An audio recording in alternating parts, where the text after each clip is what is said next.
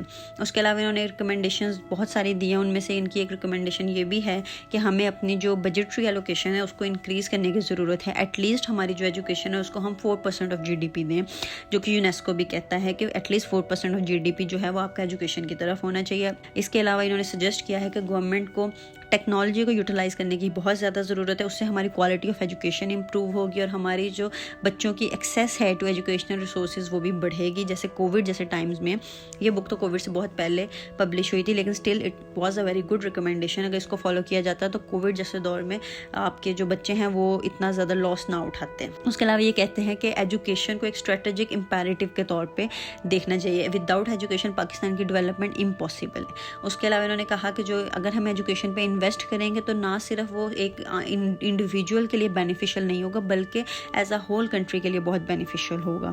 اور اسی وجہ سے انہوں نے کہا ہے کہ جو پالیسی میکرز ہیں ان کو بہت زیادہ ضرورت ہے کہ وہ پرائیورٹائز کریں ایجوکیشنل ریفارمز کو, انویسٹ کریں ایجوکیشن سیکٹر میں. اسی سے پاکستان کا جو بہتر فیوچر ہے وہ پاسبل. اس کے بعد جو نیکسٹ سیکشن ہے ہمارا وہ ہے Pakistan as a nuclear state, جو کہ فیروز حسن خان نے لکھا ہے. فیروز حسن خان ایک پاکستانی امریکن اکیڈمیشین اور ملٹری اسٹریٹجسٹ ہیں. کرنٹلی یہ پروفیسر ہیں at the Naval Postgraduate School, اور ان کا جو مینلی کام ہے وہ نیوکلیئر ویپنز اور سیکیورٹی پہ ہے. تو جو ان کا چیپٹر ہے Pakistan as a nuclear state, اس میں انہوں نے یہ ڈسکس کیا ہے پوری پاکستان کی جرنی, کیسے وہ ایک نیوکلیئر اسٹیٹ بنا ان دا لیٹ 1990s تک. اس چیپٹر میں انہوں نے ہائی لائٹ کیا ہے ہمارے اسٹریٹجک, پولیٹیکل اور ٹیکنالوجیکل فیکٹرز کو, جن کی وجہ سے ہمیں لگا کہ پاکستان کو ضرورت ہے کہ اس کے پاس نیوکلیئر ویپن ہونا چاہیے. اس میں سارے اسٹریٹجک, پولیٹیکل اور ٹیکنالوجیکل ریزنز تھے. اس کے علاوہ انہوں نے کہا کہ ہماری جو جیو پولیٹیکل لوکیشن ہے, پاکستان میپ میں جہاں پہ اسٹینڈ کرتا ہے اس کے جو نیبرز ہیں, کیسے انہوں نے اس چیز کو انفلوئنس کیا کہ ہمیں ایک نیوکلیئر ویپن کی ضرورت ہے, اور کیسے پاکستان کی سیکیورٹی اور فارن پالیسی پہ ہمارے جو نیوکلیئر ویپنس ہیں ان کا کیا رول ہے. فیروز حسن خان نے انہوں نے کہا کہ جو پاکستان کا نیوکلیئر ویپن ہے, یہ جو پاکستان کی کویسٹ تھی فار نیوکلیئر ویپن, وہ بیسیکلی بہت زیادہ فیکٹرز کی وجہ سے تھی, جن میں جو میجر فیکٹر ہیں وہ ہماری اسٹریٹجک لوکیشن اور ہماری ڈومیسٹک پالیٹکس دونوں تھے. تو انہوں نے کہا کہ جو پاکستان کا نیوکلیئر پروگرام ہے وہ بیسیکلی اس وجہ سے اسٹارٹ ہوا تھا کیونکہ پاکستان کو بھی ایک ڈیزائر تھی کہ وہ اپنی جو اسٹریٹجک پیرٹی ہے, مطلب کہ اسٹریٹجکلی ہم ایکول رہنا چاہتے تھے ود انڈیا. تو انڈیا کے پاس آلریڈی نیوکلیئر ویپن تھا اور ہمیں ڈیٹرنس کی بہت زیادہ ضرورت تھی. ڈیٹرنس ایک فینومینا ہوتا ہے پولیٹیکل سائنس میں یا انٹرنیشنل ریلیشنز میں, جس میں ہم یہ کہتے ہیں کہ آپ کے پاس کوئی ایسی چیز ہو کہ اگلا آپ پہ حملہ ہی نہ کرے. ہمارے پاس نیوکلیئر ویپن اس لیے نہیں ہے کیونکہ ہم نے کسی پہ چلانا ہے, بلکہ ہمارے پاس نیوکلیئر ویپن اس لیے ہے تاکہ انڈیا کو پتا ہو کہ ہمارے پاس بھی نیوکلیئر ویپن ہے اور وہ اوائڈ کرے ہمارے ساتھ کوئی بھی نیوکلیئر کنفلکٹ. اس چیز کو ڈیٹرنس کہتے ہیں کہ آپ اپنے دشمن کو پہلے ہی بتا دو کہ یو ہیو سم تھنگ, اور وہ خود ہی اپنی لمٹس میں رہیں. تو ہمارے پاس جو نیوکلیئر ویپن ہے وہ ایک سائن ہے ڈیٹرنس کا اور پیس کے لیے امپورٹنٹ ہے. اس کے علاوہ انہوں نے یہاں پہ یہ ڈسکس کیا ہے اس چیپٹر میں کہ جو پاکستان کا نیوکلیئر پروگرام ہے اس میں کچھ اس کے ہسٹوریکل فیکٹس بھی تھے, اور سب سے بڑا ہسٹوریکل فیکٹ تھا ایک ہماری جو رائیولری ہے ود انڈیا. اور اس کے بعد ہم یہ چاہتے تھے کہ ہماری جو ریجنل پاور کی ایک ویلیو ہے, ایک پوزیشن ہے, وہ ہم سے نہ چھینی جائے. ہم بھی ایک بہت امپورٹنٹ ریجنل پاور ہیں اس ریجن میں, ساؤتھ ایشیا میں. تو اگر ڈومیسٹک پالیٹکس کی بات کی جائے تو فیروز حسن خان نے کہا ہے کہ ڈومیسٹک پالیٹکس میں بھی نیوکلیئر ویپن کا, ایک نیوکلیئر پروگرام کا ایک رول تھا. وہ کہتے ہیں کہ جو پاکستان کی ملٹری ہے اس نے ایک بہت سگنیفیکنٹ رول پلے کیا ہے ہمیں نیوکلیئر پروگرام دلانے میں. ملٹری کی ہی خواہش تھی کہ ہمارے پاس یہ ویپن ہو, اس سے کیا ہوگا کہ پاکستان کے جو نیشنل سیکیورٹی انٹرسٹ ہیں ہم ان کو زیادہ سیف گارڈ کر سکیں گے. اسی وجہ سے ملٹری نے کی رول پلے کیا, ایک سکسیزفل نیوکلیئر پروگرام بنا اور اسے سارے جو نیسیسری ریسورسز اور ایکسپرٹیز ہیں وہ ملٹری نے پرووائڈ کی. اس کے علاوہ فیروز حسن خان کہتے ہیں کہ جو پاکستان کا نیوکلیئر پروگرام ہے اس نے بہت زیادہ چیلنجز کو بھی فیس کیا, جیسے کہ ہمارے اوپر سینکشنز لگا دی گئی انٹرنیشنل کمیونٹی کی طرف سے, اور ہمارے اوپر بہت زیادہ رسک تھا with the proliferation of nuclear weapons. Proliferate کرنا ہوتا ہے کہ پھیلا دینا, تو ہم یہ بہت زیادہ رسک سمجھا جاتا تھا کہ ہمارے پاس جو نیوکلیئر ویپن کا پورا ایک ڈاکومنٹس ہیں, ہم اس کو ایران کو دے دیں گے یا ڈفرینٹ کنٹریز کو دے دیں گے تو پرولیفریٹ ہو جائے گا, اور اس کے بعد اس کی پرولیفریشن, اس کو مزید پھیلانا مزید بین ہو چکا تھا. تو اس وجہ سے ایک بہت زیادہ رسک تھا اس ٹائم پہ. لیکن ان چیلنجز کے باوجود پاکستان نے سکسیزفلی نیوکلیئر ویپن بنایا اور successful series of nuclear test کیے ان چاگی مئی 1998 میں, اور پاکستان کی جو آفیشیل انٹری ہوگی انٹو دا نیوکلیئر کلب, اور اسی وجہ سے پاکستان فرسٹ مسلم کنٹری بنا ٹو ایکوائر نیوکلیئر ویپنس. تو اکارڈنگ ٹو فیروز حسن خان, پاکستان کا جو نیوکلیئر ویپن ہے اس کی سگنیفیکنٹ امپلیکیشنس ہیں ہماری سیکیورٹی کے لیے بھی اور ہماری فارن پالیسی کے لیے بھی. اس کے ساتھ ہی ساتھ جو نیوکلیئر ویپنس ہیں اس نے پاکستان کے اندر کانفیڈنس بہت زیادہ بڑھا دیا. اب ہم جب انڈیا سے ڈیل کرتے ہیں یا ہم ڈیٹرنس کی بات کرتے ہیں تو ہم ایک کانفیڈنس ڈیلنگ کرتے ہیں, اور اسی سے انڈیا جو تھا وہ ڈیٹرڈ ہو گیا, انڈیا پیچھے ہو گیا from launching any kind of conventional اور نیوکلیئر اٹیک اگینسٹ پاکستان. اسی کے ساتھ ساتھ جو پاکستان کا نیوکلیئر ویپن تھا اس نے ایک رسک بھی بڑھا دیا نیوکلیئر کنفلکٹ کا پاکستان اور انڈیا کے درمیان. اسی وجہ سے جو ریجنل ٹینشن تھوڑی سی بڑھی اور انٹرنیشنل اسکروٹنی بھی بڑھ گئی. لیکن اگر ہم اوور آل ڈسکس کریں تو فیروز حسن خان نے یہی کہا ہے کہ جو ایک ہماری جرنی تھی ٹورڈ اے نیوکلیئر اسٹیٹ, وہ اس میں بہت زیادہ فیکٹرز نے رول پلے کیا, اور وہ ایک مچ نیڈڈ جرنی بھی. اگر ہم اس چیپٹر کی کنکلوژن پہ بات کریں تو انہوں نے کہا ہے کہ اس چیپٹر میں انہوں نے سارا ہماری جو جرنی تھی کہ کیسے ہم نیوکلیئر پروگرام کی طرف گیا اس کو ہائی لائٹ کیا ہے, اور اس کے علاوہ انہوں نے یہ بھی بتایا کہ کیا جیو پولیٹیکل امپلیکیشنز ہیں ہمارے نیوکلیئر پروگرام کی, اور کیسے ہماری فارن پالیسی اور یہ سب چیزیں اس سے انفلوئنس ہوئی. تو overall our nuclear program was needed. So let's move on to our next chapter, reversing strategic shrinkage by Munir Akram. Munir Akram Pakistani diplomat ہیں. انہوں نے 2 دفعہ سرو کیا ہے Pakistan permanent representative to the United Nations, اور اپنا ان کا جو کام ہے وہ ڈس آرممنٹ اور انٹرنیشنل پیس پہ ہے. ان کا جو یہ چیپٹر ہے یہ بیسیکلی ڈسکس کرتا ہے کہ وہ چیلنجز جو پاکستان نے فیس کیے ہیں in terms of its strategic position, اس کی جو لوکیشن ہے آن دا میپ, اور اس کے علاوہ ہمیں جو میئرز چاہیے کہ ہم اپنا جو یہ اسٹریٹجک شرنکیج ہو گیا ہمارا اس سے باہر نکل سکیں. تو منیر اکرم کہتے ہیں کہ پاکستان کی سب سے پہلے یہ اپنے چیپٹر میں پاکستان کی جیو پولیٹیکل لوکیشن کو بیان کرتے ہیں. پاکستان کہاں پہ سراؤنڈیڈ ہے by India, Afghanistan, Iran and China, جس کی وجہ سے ہمیں ایک اسٹریٹجک ایڈوانٹیج ملتا ہے. لیکن اس کے ساتھ ساتھ ہمیں بہت زیادہ سیکیورٹی چیلنجز کا بھی سامنا ہے. اب جیسے کہ یہ بک 2011 میں پبلش ہوئی تھی تو اس ٹائم یو ایس نے انویٹ کیا ہوا تھا افغانستان, اور وہاں پہ آل ٹائم سول وار ایک چل رہی تھی. تو جو یہ آن گوئنگ کنفلکٹ چل رہا تھا افغانستان میں اور انڈیا میں, اس کے علاوہ جو چائنا کی پریزنس اوور گرو کر رہی ہے ان دا ریجن, یہ سب چیزیں پاکستان کی جو سیکیورٹی انوائرمنٹ ہے اس کو فردر کمپلیکیٹ کرتے ہیں. اس کے علاوہ منیر اکرم نے اپنے چیپٹر میں یہ ڈسکس کیا ہے کہ آج کل جو ملٹری کی ٹیکنالوجی ہے وہ مزید ایڈوانس ہوتی جا رہی ہے. ڈرون ٹیکنالوجی بن چکی ہے, پریسائزیشن, گائیڈڈ میونیشنز ہو چکی ہے. یہ سب چیزیں پاکستان کی نیشنل سیکیورٹی کے لیے ایک تھریٹ ہیں. انہوں نے کہا کہ جو پاکستان کی اسٹریٹجک اسپیس ہے وہ شرنک ہو چکی ہے ویریس فیکٹرز کی وجہ سے.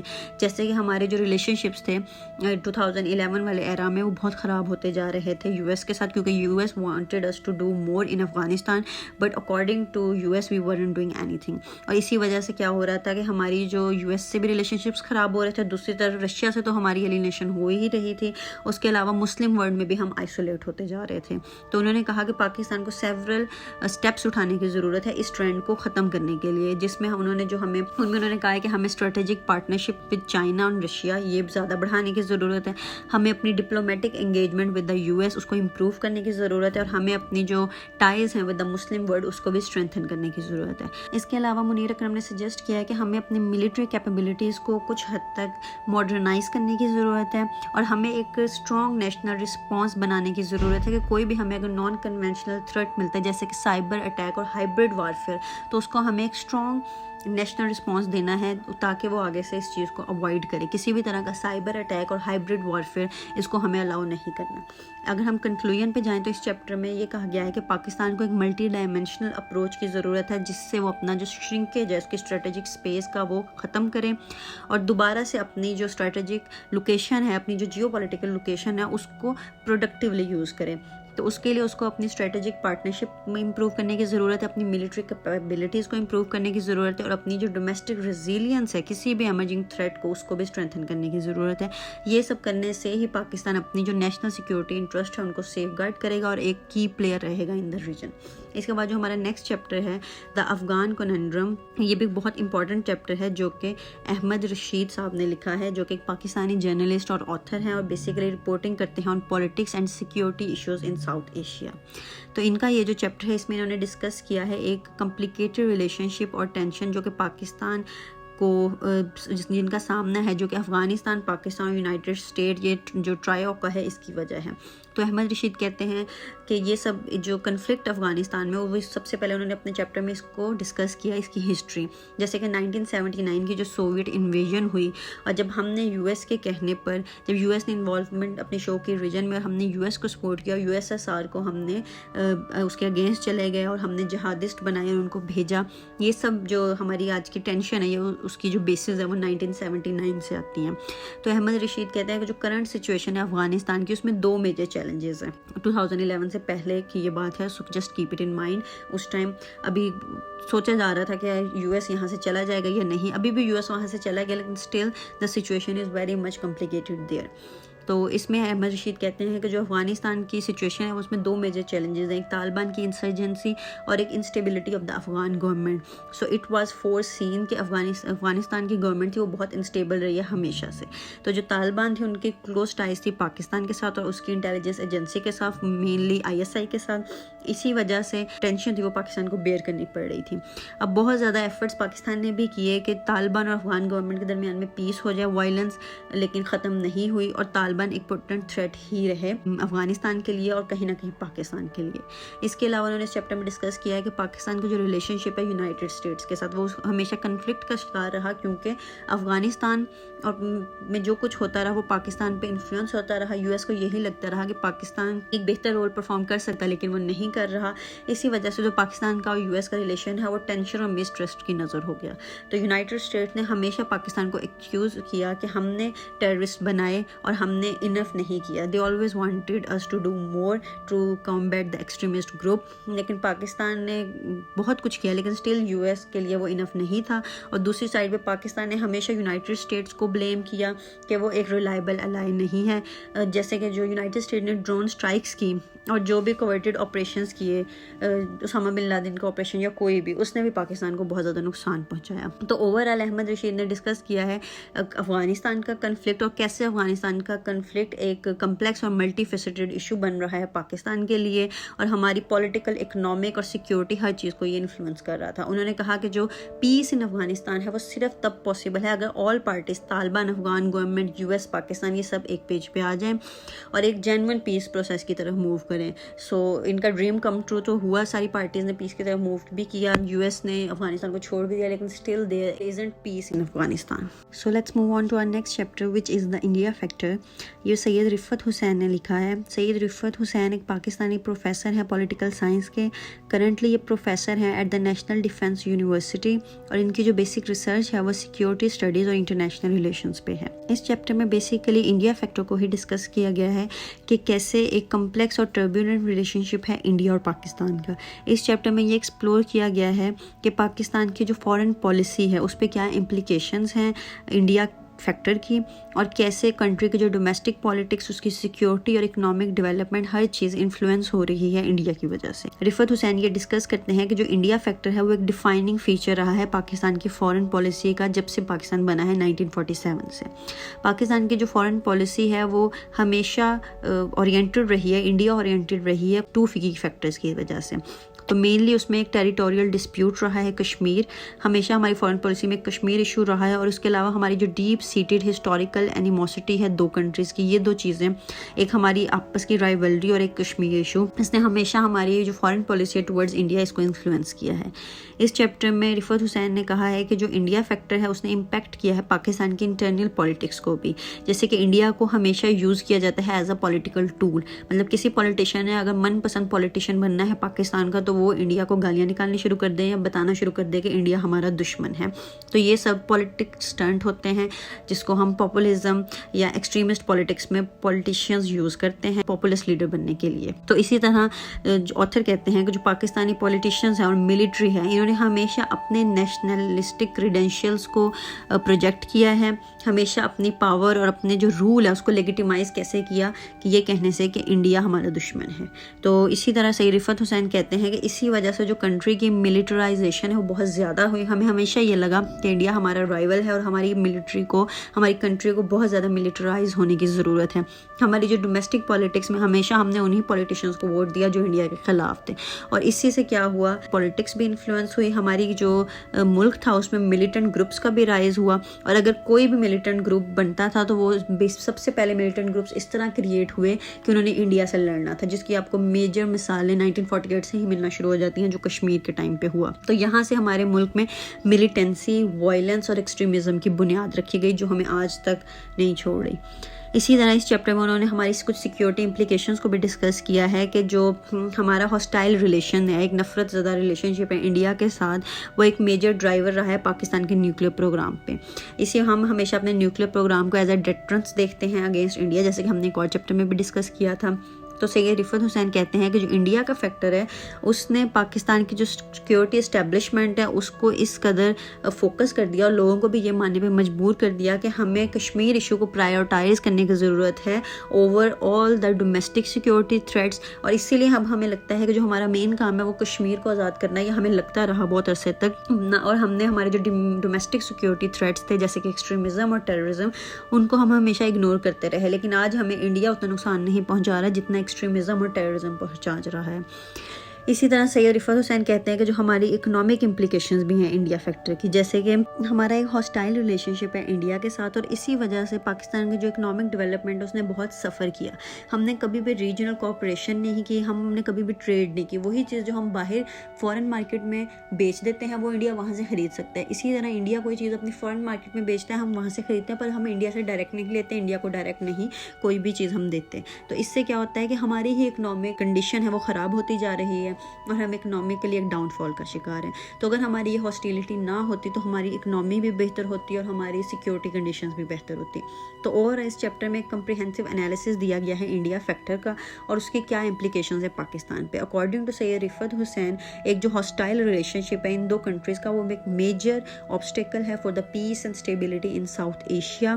اور اگر ہم یہ ایک جو لانگ اسٹینڈنگ ڈسپیوٹ ہے دو کنٹریز, اگر ہم اس کو ریزالو کر پائیں تو یہ بہت امپورٹنٹ ہوگا ریجنل ڈیولپمنٹ کے لیے, پروگریس کے لیے اور دونوں کنٹری کی میوچل اکنامک ڈیولپمنٹ کے لیے. So it was the last chapter of this book. اس کے بعد صرف اس میں کنکلوڈنگ ریمارک ہیں جو کہ ملیحہ لودھی نے دیے ہیں. انہوں نے اپنے کنکلوڈنگ ریمارک میں یہی سارے جو ریفارمز ہیں ان کو سمرائز کیا ہے جو کہ different writers, energy crisis, India factor اور ڈفرینٹ ہماری جو militancy, rise of extremism, economy اور سب کچھ ہے. تو اس کے بعد انہوں نے اپنا اینڈنگ نوٹ یہ لکھا ہے کہ Pakistani people deserve no less, so it is like hope کہ ہماری کنٹری ایک بیٹر فیوچر کی طرف موو کرے. سو it was all from Pakistan beyond the crisis state by Maliha Lodhi. So don't forget to tell us like how you rate this book. You can tell us in the comment section. We hope that this book will help you in understanding the security dilemma and all the economic problems of Pakistan. We will end our video at this point and thank you for listening. Allah Hafiz.